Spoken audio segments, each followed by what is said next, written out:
Hello, hello, hello. Hi there, I'm Una Doyle. I'm the founder of Creativeflow.tv and I am here today to talk to you about willpower. Should we kick it into the curb or not?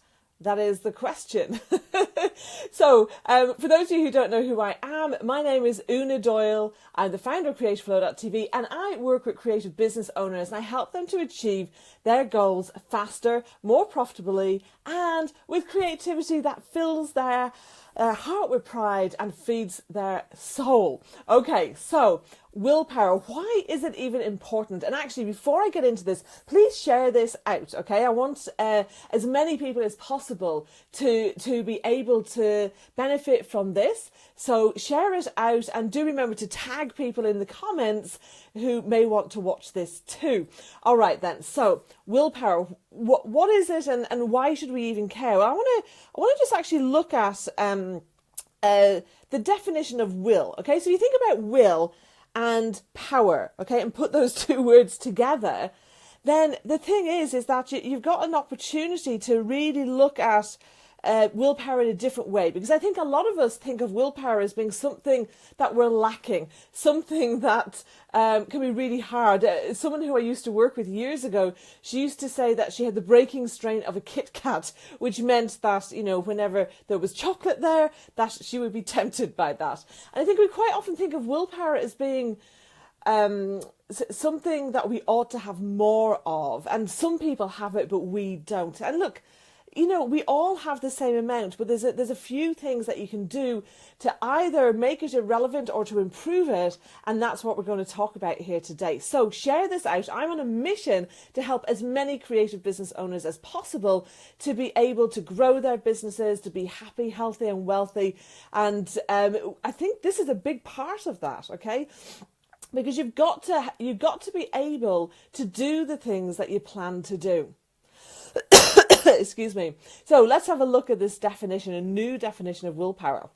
So look at will. It talks about expressing the future tense, expressing inevitable events, expressing a request, expressing desire, content, a request, facts about ability or capacity, expressing habitual behavior, expressing probability or expectation about something. Now, so these are all things that, you know, they're really positive. If you think about will, then that's kind of, it's quite exciting, I think, to look at willpower from that point of view. And so if you think about adding power to that intention, to that will of having something happen, I think that can give you a much more exciting way of looking at it. And you know, the reason why it's so important, so this quote here, so I was going to promise you some quotes. Lack of willpower leads to more failures than lack of intelligence or ability. That's a quote by Anshi Min. Hope I've pronounced that correctly. And I think this is really true. The amount of times I start working with clients and, you know, they quite often have known some of the things, at least, that we're doing together, but haven't implemented them. And I think sometimes that can be because of this issue around willpower or a lack of it. And Mahatma Gandhi, you know, gosh, such an inspirational person. And he said strength does not come from physical ability, or capacity rather. It comes from indomitable will. Comes from indomitable will. Like, wow. If you think about applying indomitable will to your business, to your success, what difference would that make? And so you might be saying, well, yeah, that's all very well in theory, but when I wake up tomorrow, you're not there kind of, you know, encouraging me, Una. So how do you actually keep going with it? Well, there's a few things that you can do to put in place, okay, that will increase your willpower and make it all work better. So, and the reason is that there's another quote here by Gillian Riley. Willpower isn't something that gets handed out to some and not others. It is a skill that you develop through understanding and practice. And I think it's really important to understand that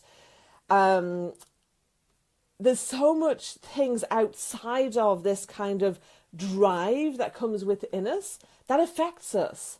And that's one of the things that I want to talk about, because I think there are 3 areas that if you apply structure, that will actually increase your willpower. So I actually often think of it as structure power versus willpower. And if you've got willpower against structure, structure will nearly always win. Okay, so what do I mean by that? Well, one of them is about time. How do you structure your time? So if you have things that you want to be doing and you felt like you haven't had the willpower to do, have you actually really planned it into your day or to your week? Is it in your diary or your calendar? You know, have you put it in as a recurring appointment if it's something that you're meant to be doing all the time? And, you know, so if you do that at least, then that is creating part of the structure to make sure that that happens. Another element of structure is looking at having a task management system. And the amount of times I talk to creative business owners who don't have any task management system in place, apart from maybe written lists and lots of things in their head. And actually that it doesn't help your creativity for a start, but it definitely doesn't help your willpower. So I use Trello, it's free, it's very visual. I think it's very suitable for a lot of creative business owners. Try it out, but you can use that to structure your tasks and connect that to your week. Like I have one Trello board. It's like a Kanban system where you have lists of cards, and I have one list for each day of the week, and then I put the cards, i.e. the tasks or activities that I want to be doing on the day of the week. I plan to do them, and in that way I'm not cluttering up my diary with loads of little tasks and then constantly having to move things from one day to the next. And then by having that visual representation, you make sure you're not planning too much, which means you have to prioritize. And this is part of putting structure in place, is making choices, okay, making decisions. To make a decision is literally to cut away what you don't want to be doing or what you choose not to be doing. So this means you have to have a very clear focus on what it is that you want and what is going to get you to where you want to be. So put structure around your time, put structure around your tasks, and that will reduce the amount of willpower you have because it's already built into your environment. And let's talk about environment, okay? So you've got your physical environment as well. And in fact, there's a quote, environment is stronger than willpower. And I think that's true.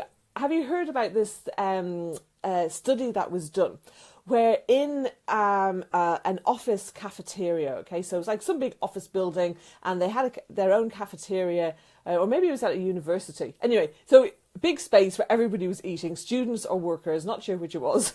And they, what they did was, rather than saying to people, hey, you really ought to drink more water, you know.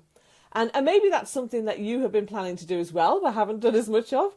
So instead of doing that, what they did was they rearranged where water was. And so they added more places and took out some of the soda pops and, you know, the kind of sugary drinks and replaced them with water. They still had the sugary things available, but they were a little bit harder to get to. And they had bins of water bottles by the cash register and dotted around a few places where people would be going to get different types of foods for their lunch. And the increase in the amount of water that people drank was amazing, and the amount of soda that was drunk that went down. So this was like really significant. And I think this is testament to your environment.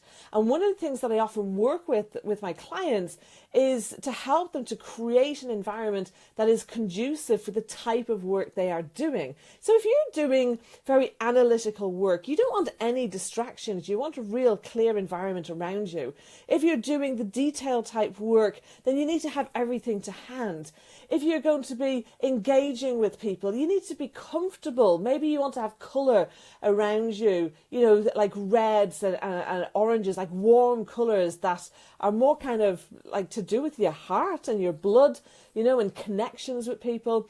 And if you want to be artistic, you want to be creative and innovative and get into strategies and actually maybe doing creative work for your clients or on your own business. business, then you want to have lots of stimulation around you, not distractions, stimulation. So different colours and textures, and wood is actually a very good material to have around you for that as well.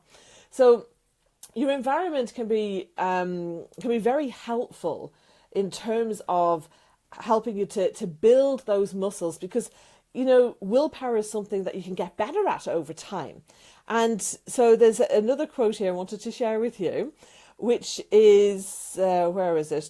Yes, willpower is a muscle. The more you use it, the stronger it gets.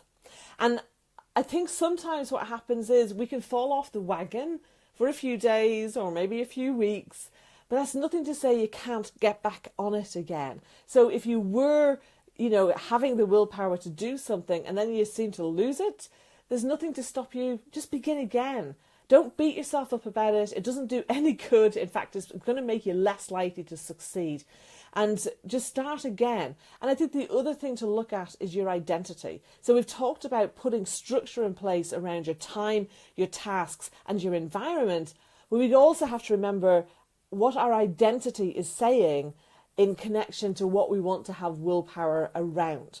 So if you want to have willpower around being a successful creative business owner, but your identity is of somebody who thinks money is evil or only greedy people are wealthy, then you've got a conflict between your identity and what you want to do. So it's not surprising that in those instances your willpower is going to lose. So you need to kind of do the work on that as well. All right, so there's been a few things that I've talked about here. And, I just want to say thank you very much for watching this. And if you've enjoyed this free content, I want you to know that I go into this in way more depth, okay? All the things around how to structure your time and your tasks, working on your identity and your confidence and self-worth, raising your prices, setting boundaries with clients and with team members if you have those. So I go into all of these things and how to generate more income for yourself and more profitability, get more clients in my program, The Creative Success Code. And by the end of completing that, you will have structure where your willpower has grown, and at the same time you've actually made it less relevant because you have those structures in place where you've got very clear focus on who your ideal clients are, who you're working with, how you help them, why they want to work for you, the ways that you attract and convert your ideal clients, and the way that you run things behind the scenes in terms of your projects and processes and how you stand out and differentiate your business in the marketplace. If that's something that you'd like to know more about, then book a call with me. Okay, so I'll just pop into the chat. In fact, let me do it on here. So let me do it on here because I can do, here we are, book a call. Now, one of the other things you can do, they help you, there we go, see, I love that. I just type intro and boom, it comes up with this appointment. So you can book this 20-minute appointment with me, and I guarantee you're going to go away with a tip or a strategy or some insight about your business, right?